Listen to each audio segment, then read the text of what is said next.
നിനക്ക് എന്താണ് പറ്റിയത്? 10-16,000 രൂപ സാലറി കിട്ടിയ നല്ലൊരു ജോലിനെ കളഞ്ഞിട്ട് നീ ഇവിടെ വന്നിരുന്ന നിനക്ക് എന്താ പറ്റി മോനെ? എന്താ അമ്മ ഇവിടെ ഇങ്ങനെ പറയാണ്? അമ്മയ്ക്ക് അറിയാലോ എനിക്ക് നല്ല യൂട്യൂബർ ആവണം, നല്ല നല്ല വീഡിയോ ചെയ്യണം, അതൊക്കെയല്ല അമ്മ എന്റെ ആഗ്രഹം. ജോലിക്ക് പോയാൽ അതൊന്നും നടക്കില്ല അമ്മ, അതുകൊണ്ടാണ് ഞാൻ നിർത്തിയത്. എത്ര കാലം വരെ യൂട്യൂബ് പറഞ്ഞിട്ടിരിക്കും? അതുകൊണ്ട് വല്ല ഉപകാരം ഉണ്ടായിട്ടുണ്ടോ? അമ്മയ്ക്ക് അറിയാലോ ഞാൻ യൂട്യൂബിന് വേണ്ടി എത്ര കഷ്ടപ്പെടുന്നുണ്ടെന്ന്. അമ്മ എനിക്ക് കുറച്ച് സമയം കൊടുത്താ എല്ലാം ശരിയാകും അമ്മ, നമ്മുടെ കഷ്ടപ്പാടും എല്ലാം മാറും. അമ്മ എന്നെ ഒന്ന് വിശ്വസിക്ക്. നമ്മുടെ കുടുംബത്തിൽ എല്ലാവർക്കും ജോലിയുണ്ട്. ഒരാള് പോലീസ്, ഒരാള് ഓഫീസ് വർക്ക് ചെയ്യണു.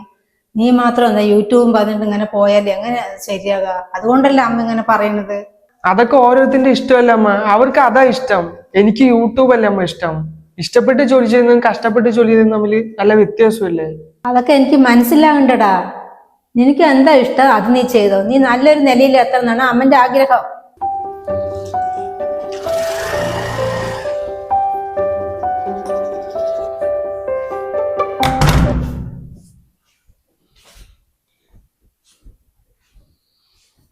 നിന്റെ കമ്പനിയിൽ വർക്ക് ചെയ്യുന്ന പയ്യനെ കണ്ടല്ലോ, നീ എന്താ ജോലി നിർത്തിയിട്ട് വന്ന?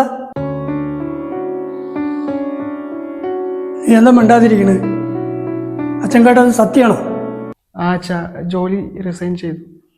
ഓ, അങ്ങനെയൊക്കെ നടന്നോ? ഇനി എന്താണോ സാറിൻ്റെ അടുത്ത പരിപാടി? വീട്ടിൽ മിണ്ടാതിരിക്കാൻ തന്നെയാണോ? അല്ല അച്ഛൻ അറിയാലോ ഞാൻ യൂട്യൂബിൽ വീഡിയോ ചെയ്യുന്ന കാര്യം, അപ്പൊ അത് തന്നെ ഇനി കണ്ടിന്യൂ ചെയ്യാറുണ്ട്. ഓ, അപ്പോൾ നീ സ്വന്തം ഇഷ്ടപ്രകാരം നടക്കാനാണ് എല്ലാം നിന്റെ വിചാരം? ഇത് എൻ്റെ വീടാണടാ. നീ ഇട്ടിരിക്കുന്ന ഡ്രസ്സും കഴിക്കുന്ന ആഹാരവും ഞാൻ സമ്പാദിച്ചു കൊണ്ടുവന്നിരിക്കുന്നതാണ്. അപ്പോൾ ഞാൻ പറയുന്നത് നീ കേൾക്കണ്ട.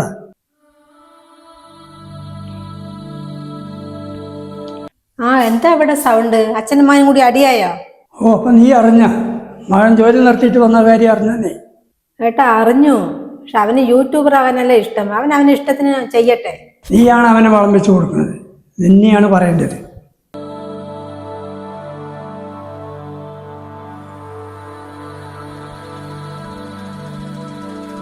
അച്ചു, നീ വന്നത് എന്തെങ്കിലും കഴിക്കുക. ഇല്ല അമ്മ, ഇപ്പൊ വേണ്ട, അമ്മ കഴിച്ചോ. അച്ചു, നീ അതൊന്നും ഓർത്ത് വിഷമിക്കണ്ട. അച്ഛൻ അത് അപ്പഴത്തെ ഒരു ദേഷ്യത്തിന് പറഞ്ഞതാണ്. അതൊന്നും അല്ല അമ്മ, എല്ലാവരും ഇങ്ങനെ പറയുമ്പോ എനിക്ക് സത്യം പറഞ്ഞാൽ പേടിയാണ് അമ്മ. ഞാൻ ഇനി ഒന്നും ആയിപ്പോവില്ലയോ വിചാരിച്ചിട്ട്. അച്ചു, നീ അതൊന്നും ആലോചിച്ച് വിഷമിക്കണ്ടടാ. നീ നല്ലൊരു നിലയിലെത്തും. അമ്മയ്ക്ക് നല്ല വിശ്വാസമുണ്ട്. അമ്മയെങ്കിലും എന്നെ മനസ്സിലാക്കുന്നുണ്ടല്ലോ. അമ്മ വേണമെങ്കിൽ നോക്കിക്കോ, ഞാൻ ഇനി ഫുള്ള് കഷ്ടപ്പെടാൻ പോവാ അമ്മ. ഇപ്പൊ അച്ഛൻ എന്നെ ഇങ്ങനെ പറഞ്ഞില്ലേ, അത് ഞാൻ എന്തായാലും മാറ്റി പറയിപ്പിക്കും.